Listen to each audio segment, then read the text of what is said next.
Without further ado, I'd like to introduce the sister I do my show with on the front lines. But I need you all to stand up for a second and give a round of applause and help me welcome my sister, my big sister, Mrs. Zaza Ali.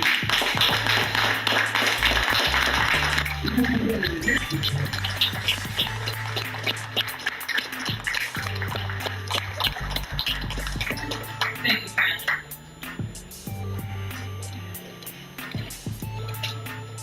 How you feeling? Excellent. So do I have to stay here? This doesn't move? It doesn't move. No. All right, this, yeah, so, where's the clicker? Clicker. It was on the computer, I think. It's black. I think it was on the computer. Okay, let me just start off. Let me give you a disclaimer. Because of the subject matter that I'm going to be dealing with, some serious issues. Like Griff said, that we are in a time of war. So you're going to see my warlike demeanor in front of you because of some of the things that I'm going to be talking about today. It doesn't mean that I'm an angry black woman. It just means that I am serious as hell. And I am a very serious woman. What we do and the cause that we're fighting for, which is for the minds and the hearts and the emotions of our people, it's a hell of a job. Mm-hmm. And it's a heavy burden to carry. When I come in this room and I see 1, 2, 3, 4 sisters, that's a problem. Yes. And that was one of the first things that I noticed when I was coming in and out. You teach a man, you teach an individual, but you teach a woman, you teach a nation. So this room should be filled with black women, especially based on the condition of Detroit. So next time I come back here, which is going to be after July when I release my book, I really, really, really need to see more sisters. Brothers, y'all might have to just go pick up your nieces and your cousins and the sisters in your neighborhood. You might have to pay for them to get in here. But we need them to be here because our sisters are in a serious, serious, serious state of a deplorable condition. And it's devastating to me. So a lot of the message that you're going to hear me speak today is going to be directed towards the sisters. And I get people telling me, well, why are you bashing a black woman? Why are you so critical of black women? First of all, I am a black woman. So that gives me the right to do a self-check. So everything that I say to my sisters also applies to myself. If you ever see me out of line or you catch me out of pocket, then you can check me. All of y'all, because we family, right? Right. Okay, so everything that I say that applies to the black woman is absolutely applicable to me. And I'm looking at our young sisters and I'm seeing videos of 7 and 8, 10 and 13-year-olds twerking. That's a problem. When I'm seeing young sisters walking up and down the street in Detroit with booty shorts on because it's hot outside and men driving past and honking at them, that's a problem. All right, so we got some serious things that we need to deal with. You're going to see my serious side, but just know I am happy. All right, I am at peace. I go to sleep at night feeling good because I'm doing what I was born to do, which is to work for my people, for the liberation of our people. All right, so don't leave here and say that's just not how I live. I'm an angry black woman. No, I'm not angry. I'm just serious. All right. Yes. So my book.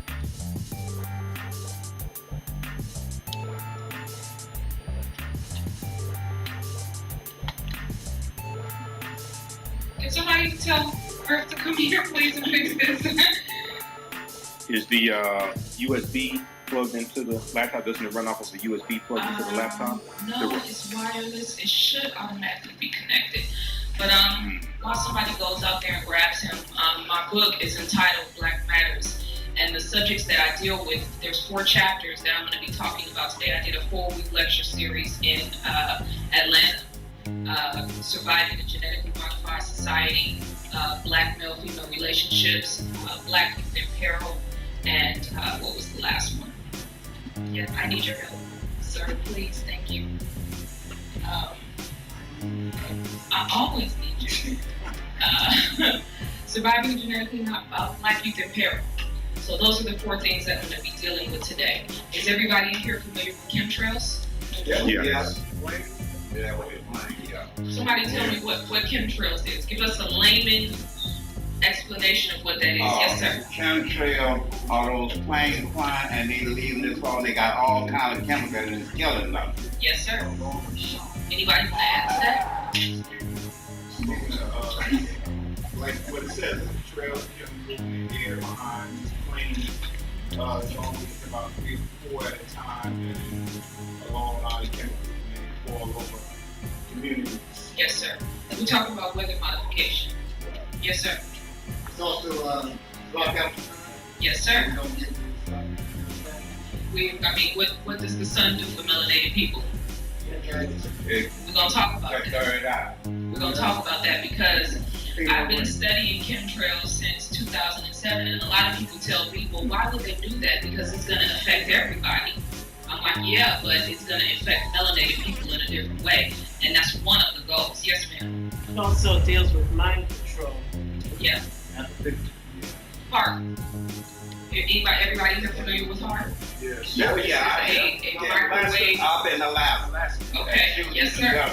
We're talking about a microwave weapon, a large, mass-scale microwave weapon, and it is absolutely relative to mind control when you start talking about HARP and antennas and frequencies and things like that. So we're going to talk about all of that, and hopefully I can inspire you to go out and further research this information.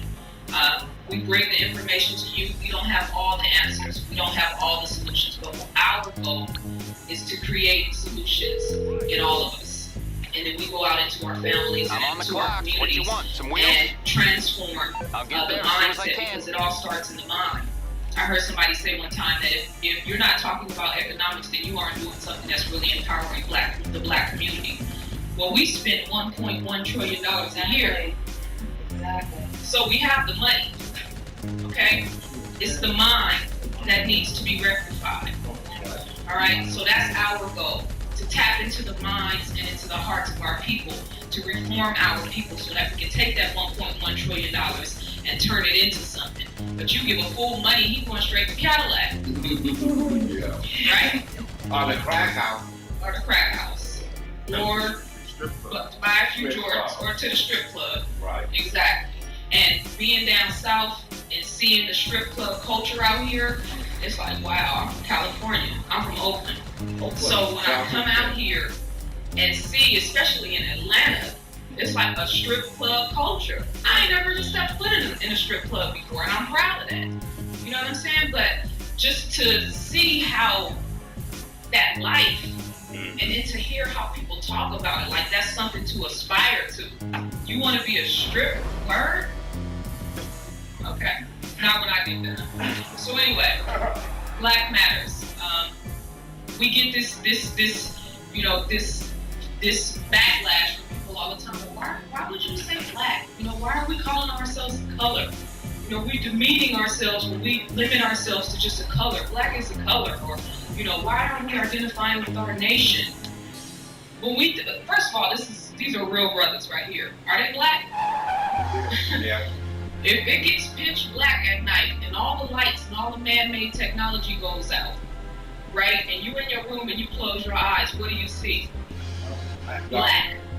So when we talk about black, this is my triple definition, because this was going to be listed on the back of my book to break down exactly what I mean when I say Black Matters. The first one, Black Matters, the reality of black life in America, the situations and events that our people are dealing with on a daily basis, regardless of economic status, where we live in our ignorance to the system of racism and white supremacy. So when we look at what happened with the NBA and Donald Sterling, right? When people say it's not about race, it's about money, for real? So did he just basically call those $1 million slaves niggas on tape for the world to hear? Yeah. Okay, Oprah Winfrey's been all around the world. Everybody knows her, and she walked into a boutique trying to buy a purse and couldn't even get in the door. That's right. All right, so there's certain decisions being made on a global level, and our people are not at the table. So race always matters. It just depends on what door you're trying to get into. Black matters. We matter. I matter. You matter. I am because you are. We have been systematically ingrained to believe that we are an inferior people, born to struggle and suffer. We live in survival mode and experience oppression as if it were meant to be. Go back to the source of the God self. You matter.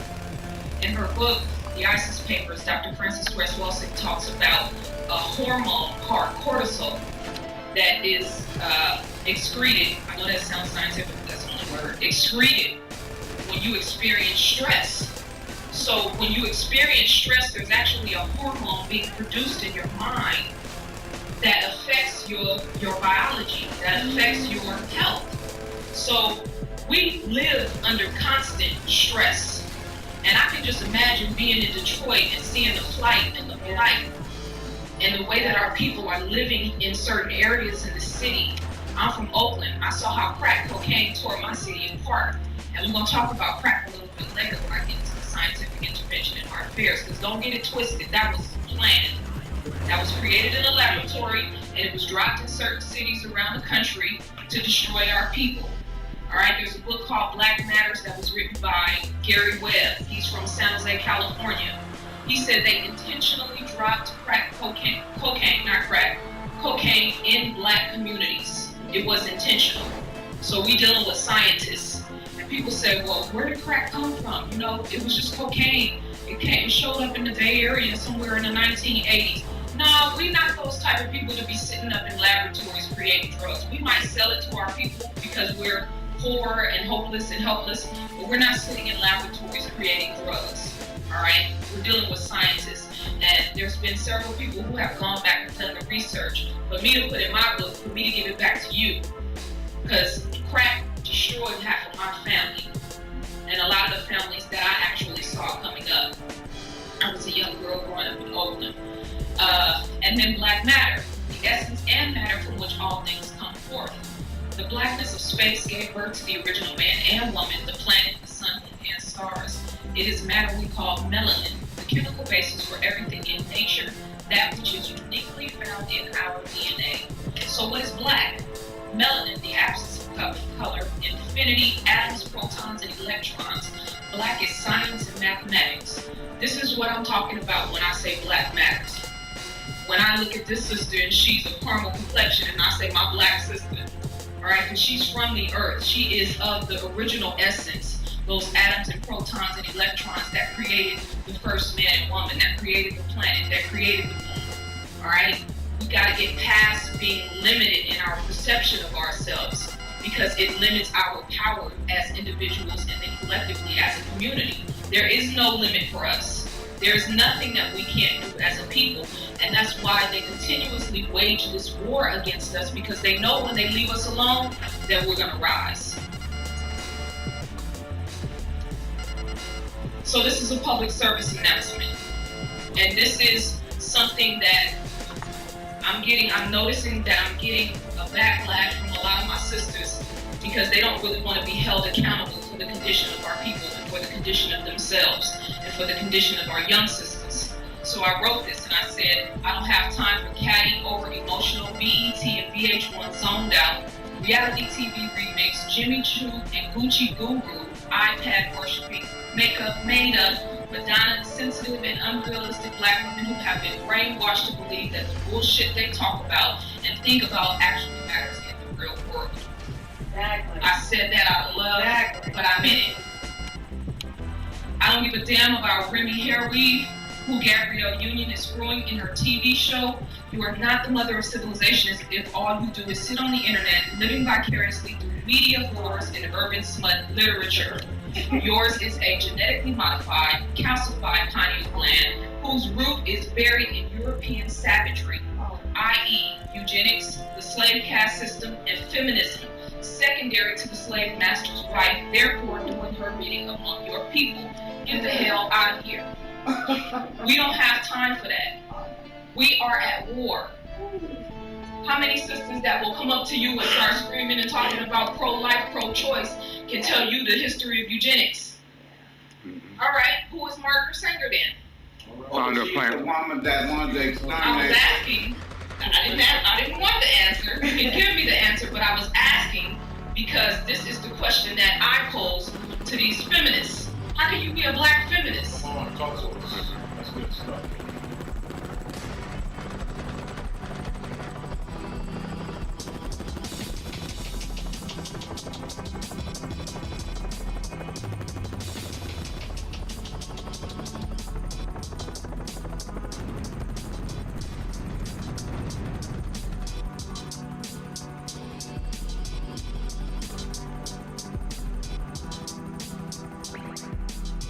Now we did this last week, but I'm gonna come back to this. This is heaven. This is new. The feminine aspect back in Africa was the heaven was the woman. She was the woman. You see the stars in her body. Ain't no Christian. You can't even find a woman in the book unless she washing Jesus' feet. You even have Jesus in the Bible checking his mother. Look, woman, don't even call her mother. Call her woman. Look, woman, be about your business. Got it, as a child, they looking for the boy. He done fled and went somewhere, and when they finally catch up to him, he gonna tell his mama after they rebuke him for fleeing off and going without their permission. Don't you know I be about my father's business? Well, damn it, let your father go take care of you then. This woman that took care of him till he got old, but he speaks to her like that. That ain't no African story. You know a cracker didn't interpret that book. So here it is, the original Holy Family, the mother, the father, and the child. Because in some of the African Trinity, you get a daughter. It's the mother, the father, and the daughter. So you even have trinities like that. You go into Christianity, you got the Father, the Son, and a damn picture. The Holy Ghost. And it's a picture. Ain't even got no representation of the woman in the Trinity. But you got a son. And you know by nature, the only thing that can produce on this planet, give birth, is a woman. And then you even have representations of Adam and Eve, and they'll have Adam with a damn name. And the only way you're gonna get a stable unless you've been severed from a woman. So psychologically, they caught up. They lying, but they know by nature that all humans are represented with a navel showing that you've been severed from a woman, yet and still you say that Eve came from Adam's rib. And ain't nobody, man, can say that a woman came from his rib. But you can show where man came from a woman. Severed at the umbilical cord. So Dr. Ben brought to us that heaven is between a black woman's legs. And you so beat up in your mind, perverted in your mind, thinking just like that lowly cracker, that you couldn't understand the deeper meaning. Because Ra, which is the sun, will go up in Newt's mouth and travel 12 hours through her body and will be born out her womb the next day, which is sunrise. So this is where you get heaven is between a black woman's legs. Ain't no sick, perverted information I'm trying to give to you. I'm trying to give you the sacred meanings of this. So you know what your woman is and treat her accordingly. And you have Shu right here, who's holding up Newt at the two columns of heaven, her breast and her womb. And you have Geb right down here, represented as earth. You go into Islam. They ain't got a woman ain't never done nothing in Islam but go milk they damn goats. That's all she's ever done. They suppress her to the point. You got some nations, such as Afghanistan, Iran, Sudan, they practice what you call Sharia law. And Sharia law is the strictest Islamic code on the planet. Matter of fact, when she got a veil on, she got gloves on, her feet can't be showed. I mean, she's totally covered. But yet and still, they want to claim Egypt. And so when you studying the cultures of people, you got to look up on the wall. Our women not walking around with no damn sheets on, covering their face, their hands, and their body like that. and they not being disrespected. See, the Muslim will come back and say it's all about respect. You had the African queen, African sisters getting respected without it. So don't use that as an excuse. It's just that they suppress the woman. And if you go to any Islamic country, just like Dr. Clark has taught us, are there anyone to show me where a woman has ruled in any Islamic country? Name me one woman. You ain't gonna be able to come up with one, because they will not allow a woman to rule over them. Now this is a more profound. As a matter of fact, this is original. This comes off of a coffin text back in ancient Egypt. This one right here, anytime you look on any Egyptian metal netter, any papyrus wall, when you see that, that's symbolic of heaven. That's symbolic of heaven. You see it's black too. Notice that. Them colors are not there for no reason. It's black, the essence of the universe. And that right there is the arc of Ra, which is the sun. And this is the 12 hours of night where he's traveling in his boat across the celestial Nile. Just like I took, you got an earthly Nile and you got a celestial Nile. And he's traveling across the celestial Nile for 12 hours. And he'll be born out of his mother's womb, which is new, the next day at sunrise. And here down here is dead. You see the serpent down there? That's his enemy. That's Apep. And you see where he's at. He's at the bottom. He's been defeated. And you see the serpent, the winged serpent, that are the protectors. One represented Aset, one represented Nephet or Neph. Them queens, always protect. And that's why you got a Shaka Musa Bereshon will come out with the African woman, the original guardian angel. See this temple? This is the symbol. See them stars? That's representative of Nu.